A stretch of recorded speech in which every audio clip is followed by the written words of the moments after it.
Lord, umulan din sa wakas.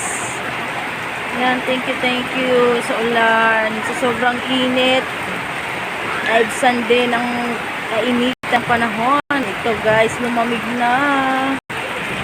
Kawawa ang nagpagawa ngayon sa bubungan. Lalo na itong kapitbahay, itong pamahal na paggawa ng bubong.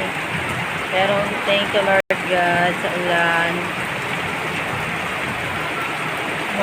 Lamig na wala ang init. Lumamig din sa wakas. Yan. Bawal ulan, ligo na. Bawal ligo na. Thank you Lord God sa ulan. Sa tagal ng init guys. Simula nung nagbagyo-bagyo ngayon lang umulan dito. Ayan. Thank you Lord God sa ulan.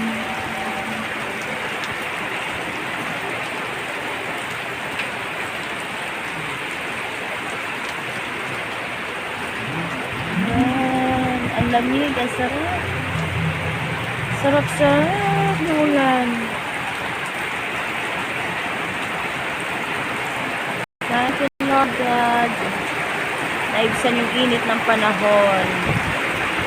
Ay, sarap. Thank you sa ulan. Thank you ulan. Ngayon lang umulan ulit.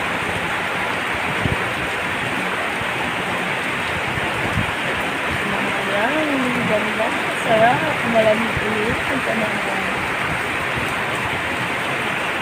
Madiligan yung init ng lupa at ng mga halaman. And guys, lumabo na yung